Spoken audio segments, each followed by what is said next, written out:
My brothers and sisters, in life, we often find ourselves pouring endlessly into others, constantly being available, answering every call, showing up for every request, never saying no, thinking that this is kindness. But sometimes, that very availability is what drains our peace, our time, our growth, and even our dignity. Islam teaches us balance, to give yes, but not at the expense of our own well-being. Today, let's reflect deeply on the importance of valuing our time, our energy, and our purpose by learning when to say no, when to withdraw, and when to prioritize ourselves for the sake of Allah. In today's world where instant access and constant connection have become the norm, being too available for others has become a silent thief of self-worth, productivity, and inner peace. Constant availability weakens your value in people's eyes, not because your intentions aren't pure, but because people often begin to take for granted what they receive without effort. When you're always the first to respond, always the one who shows up regardless of the hour or the circumstance, it becomes easy for others to subconsciously devalue your time, your effort, and even your presence. Islam teaches us that everything has its proper place and time, and balance is a critical part of our faith. Even the Prophet Muhammad, with his compassion and accessibility, had moments where he retreated for reflection, prayer, and spiritual solitude. He did not allow himself to be consumed by the needs of people to the point that it would compromise his mission or well-being. Being too available can lead you to neglect your priorities, delay your own goals, and lose your focus on your journey. While service to others is indeed noble and rewarded in Islam, it must not come at the cost of your self-respect or mental health.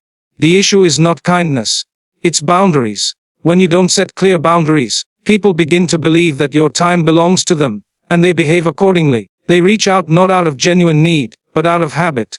You become the default option, the one who is always there. And while this may feel like love or loyalty at first, over time it morphs into unappreciated sacrifice. Your kindness becomes expected instead of valued. Your generosity becomes routine instead of treasured. And eventually, you find yourself emotionally and spiritually depleted, wondering where your time went, why your energy is always low, and why your efforts are rarely reciprocated.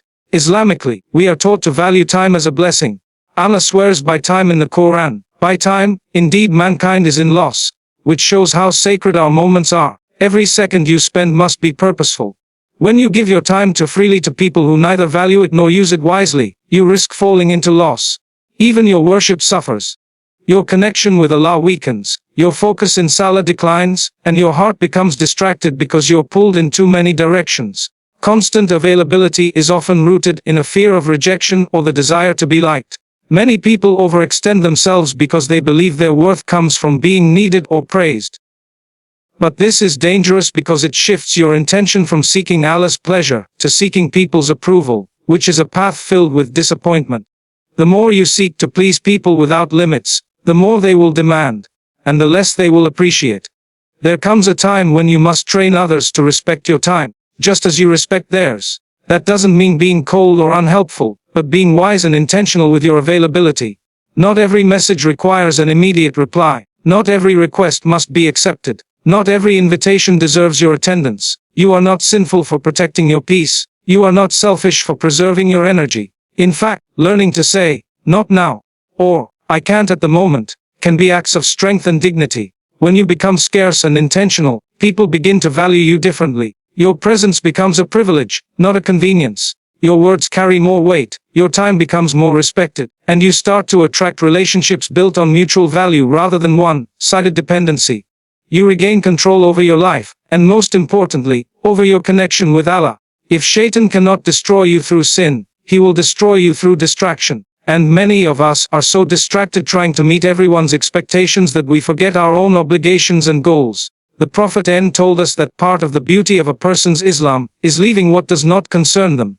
That includes unnecessary involvement in people's emotional demands and crises, especially when they repeatedly drain you without any intention to grow or change. You are not the solution to every problem. You are not the answer to every call. You are not obligated to stretch yourself thin just to be loved or approved. Your value is inherent. It comes from Allah.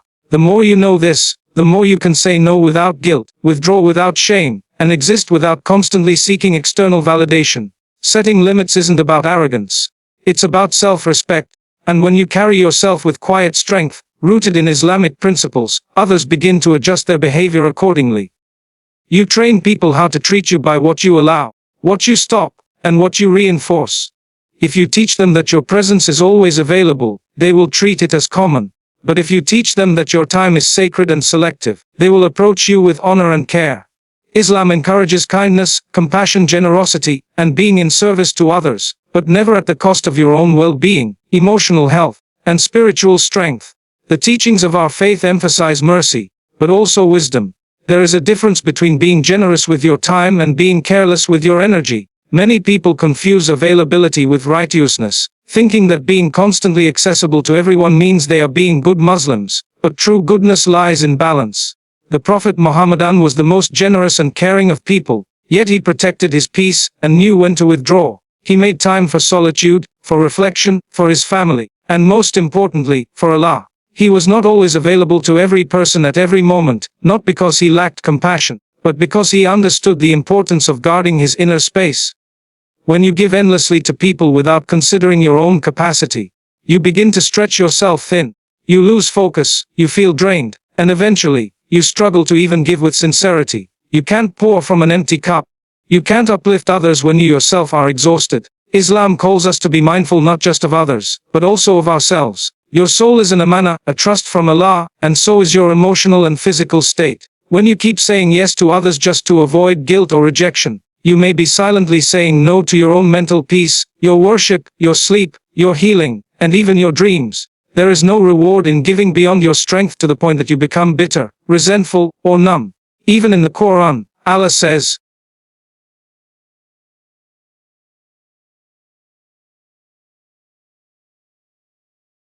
"Your time is an Amanah, a trust from Amanah, and like every trust, you will be questioned about how you spent it." In the hustle and pull of daily life, we often forget that every minute is a gift, every second is a seed we are planting for the hereafter. When we allow others to control our schedule, to invade our peace, and to constantly interrupt our moments with their needs and problems, we slowly start handing over this sacred trust without realizing its value.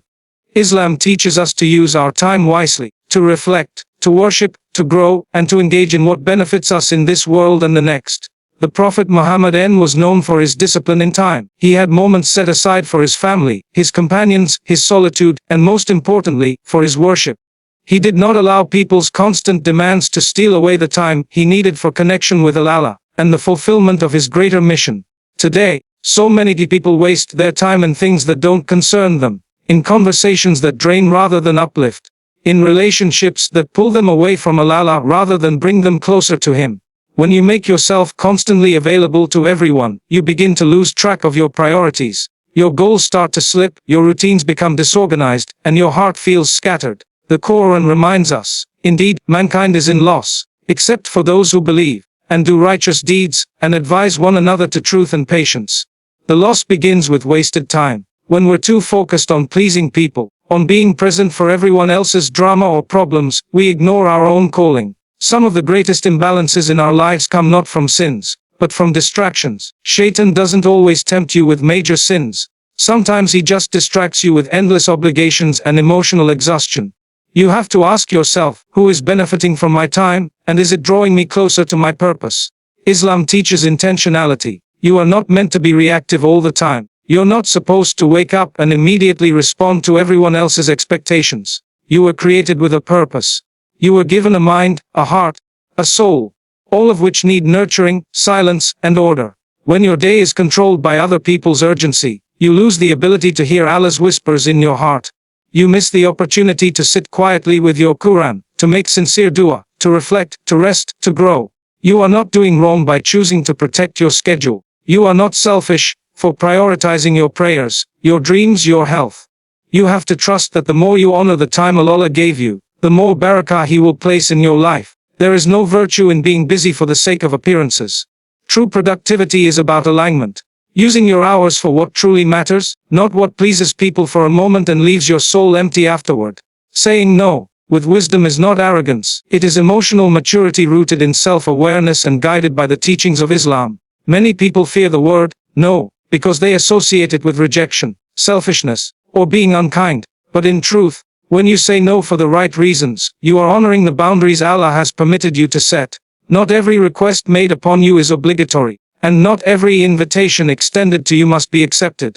There is a great deal of strength in knowing when to step back, when to preserve your energy, and when to respectfully decline what is not in alignment with your purpose, peace, or spiritual growth. The Prophet Muhammad, despite being the most generous and compassionate of men, did not say yes to everything or everyone. He evaluated based on wisdom, purpose, and divine guidance. Saying no does not diminish your character, it actually defines it. It shows that you are not controlled by the fear of what others might think or say about you. It proves that your decisions come from a place of sincerity and thoughtfulness, not guilt or pressure. Emotional maturity means you recognize your own limits and honor them. You understand that constantly agreeing to please others can lead to resentment, burnout, and disconnection from what truly matters. When you say yes to everyone, you are indirectly saying no to your own needs, your own responsibilities, and sometimes even to your relationship with Allah. Islam teaches us to be just, and that justice begins with yourself. Just as you are encouraged to help others, you are also instructed to maintain balance and not burden yourself beyond your capacity. Allah says in the Quran, "Do not forget your share of the world." Your share includes your rest, your time for reflection, your worship, your healing, and your peace. There are moments when the best act of ibadah is to say no to what drains you and yes to what restores you. It is not arrogance to protect your spiritual, mental, and emotional well-being. It is intelligence. It is ihsan, excellence, in managing the life Allah has given you. If you allow guilt to govern your decisions, you will find yourself constantly at the mercy of people's expectations. But when you operate with emotional maturity, you are guided by clarity and conviction. You give when you can, and you withdraw when you must, without apologizing for living responsibly. Islam encourages us to be mindful of intentions. When your yes is sincere and your no is thoughtful, both are acts of obedience. The Prophet taught us that even silence can be a form of wisdom. You don't owe everyone an explanation. Sometimes, your peace is reason enough. Setting boundaries does not mean you lack empathy, it means you understand the value of your presence. Not everyone deserves access to your time, energy, or heart. And saying no can be one of the most spiritually liberating choices you ever make. It is emotional maturity rooted in self-awareness and guided by the teachings of Islam. Many people fear the word no, because they associate it with rejection, selfishness, or being unkind. But in truth, when you say no for the right reasons, you are honoring the boundaries Allah has permitted you to set. Not every request made upon you is obligatory, and not every invitation extended to you must be accepted. There is a great deal of strength in knowing when to step back, when to preserve your energy, and when to respectfully decline what is not in alignment with your purpose, peace, or spiritual growth. The Prophet Muhammad, despite being the most generous and compassionate of men, did not say yes to everything or everyone. He evaluated based on wisdom, purpose, and divine guidance. Saying no does not diminish your character, it actually defines it. It shows that you are not controlled by the fear of what others might think or say about you. It proves that your decisions come from a place of sincerity and thoughtfulness, not guilt or pressure. Emotional maturity means you recognize your own limits and honor them. You understand that constantly agreeing to please others can lead to resentment, burnout, and disconnection from what truly matters. When you say yes to everyone, you are indirectly saying no to your own needs, your own responsibilities, and sometimes even to your relationship with Allah. Islam teaches us to be just, and that justice begins with yourself. Just as you are encouraged to help others, you are also instructed to maintain balance and not burden yourself beyond your capacity. Allah says in the Quran, "Do not forget your share of the world." Your share includes your rest, your time for reflection, your worship, your healing, and your peace. There are moments when the best act of ibadah is to say no to what drains you and yes to what restores you. It is not arrogance to protect your spiritual, mental, and emotional well-being. It is intelligence. It is ihsan, excellence, in managing the life Allah has given you. If you allow guilt to govern your decisions, you will find yourself constantly at the mercy of people's expectations. But when you operate with emotional maturity, you are guided by clarity and conviction. You give when you can, and you withdraw when you must, without apologizing for living responsibly. Islam encourages us to be mindful of intentions. When your yes is sincere and your no is thoughtful, both are acts of obedience. The Prophet taught us that even silence can be a form of wisdom. You don't owe everyone an explanation. Sometimes, your peace is reason enough. Setting boundaries does not mean you lack empathy. It means you understand the value of your presence. Not everyone deserves access to your time, energy, or heart. And saying no can be one of the most spiritually liberating choices you ever make, especially when it protects your connection with Allah and preserves the purity of your intentions. Sometimes, silence and distance speak louder than constant explanations. In a world that demands immediate answers, constant updates, and never-ending validation, the ability to withdraw quietly and maintain your dignity, without having to justify your every move, is a powerful act of wisdom. Islam places great value on silence. The Prophet Muhammad said, "Whoever believes in Allah and the last day should speak good or remain silent." This hadith reflects a deep principle. Not everything needs to be spoken. Not every action needs to be explained, and not every misunderstanding requires your defense. When people misjudge you or misunderstand your boundaries, the temptation is to explain, to justify, to prove yourself right, but more often than not, these explanations fall on ears that are not willing to understand in the first place. Instead of healing the situation, they drain you further and rob you of your inner calm. Silence in such moments is not weakness. It is strength controlled by faith. Distance, too, is a language. When you create space between yourself and those who take advantage of your kindness or fail to honor your value, you are sending a clear message without speaking a single word. That message is, my peace matters, my energy is sacred, my time is limited. You do not need to yell it, cry it, or type it in long paragraphs. Your quiet withdrawal speaks it for you. Islam teaches us to observe and act with wisdom, and sometimes wisdom is knowing when to step back without turning it into a scene. There are times when words can't fix what patterns have broken. When people consistently show you that they do not appreciate your presence, the best response is not a confrontation, it's distance. When they continue to pull you into cycles of disrespect or disregard, silence becomes a shield that guards your soul. You were not created to chase after clarity from people who thrive on confusion. You were not created to beg for appreciation, or plead to be treated with decency. Your Creator already sees you, knows your worth, and validates your heart. You are not invisible to Him, even when the world turns its face away. There's a quiet dignity in choosing not to fight every battle, not to respond to every insult, not to explain every decision. That dignity is found in your relationship with Allah. When you know He understands your silence better than others understand your speech. Distance allows you to reset, to pray without distraction, to heal without interference, to think without noise. It gives you the space to breathe, to realign with your purpose, and to reconnect with your Lord. Some people are only in your life because of your accessibility. When you remove that, you see who truly values you. And that clarity is priceless. Silence and distance are not tools of the proud, but shields for the wise. They are a language of the strong. Those who no longer wish to argue their worth but choose instead to protect their soul. You said keynote no. 6. Expand it into 500 words. Don't add ending sentences. Don't add any headings. ChatGPT said prioritizing your peace is a form of gratitude to Allah for the gift of life. Every breath you take, every moment you live, and every day you wake up is a divine opportunity that not everyone receives. When you begin to realize how precious your life is, you naturally begin to protect the peace that allows you to live it well. Islam teaches us that the heart is the seat of faith, and if the heart is always in chaos, always burdened by stress, conflict, and the noise of unnecessary relationships or obligations, it becomes difficult to feel the tranquility that comes from remembering Allah. Peace is not just the absence of conflict, but the presence of clarity, presence of mind, emotional stillness, and spiritual awareness. When you start to prioritize peace, you are actually honoring the life Allah gave you by not handing it over to every problem, every person, or every opinion that comes your way. Many people have become so used to drama and tension that they fear quietness. But that quietness is where Allah's mercy often meets the soul. There is a deep form of shukr, gratitude, in choosing what preserves your calm rather than what pleases people.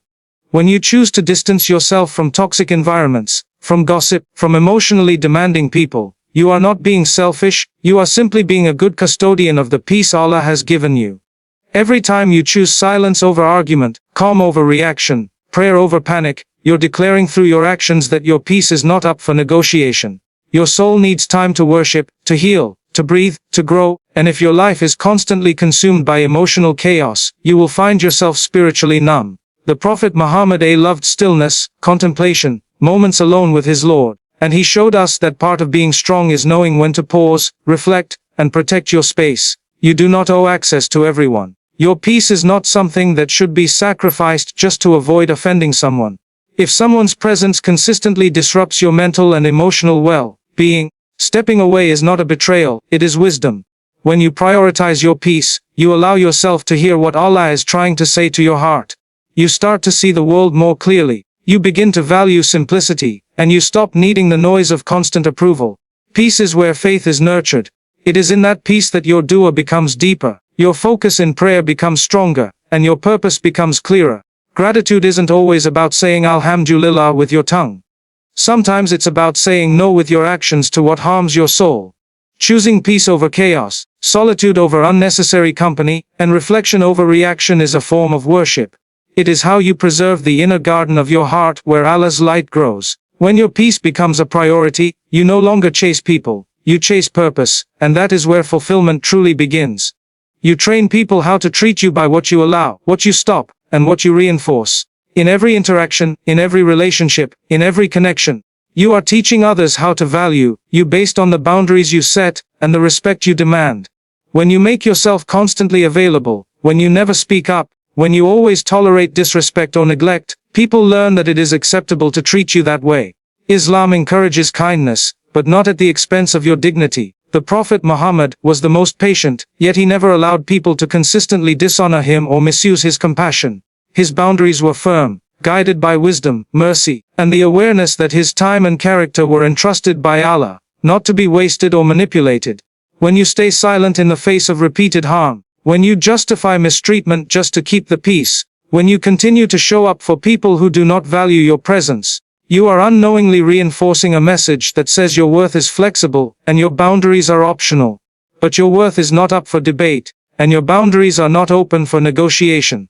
Allah has honored you, and it is your responsibility to protect that honor through your actions and decisions.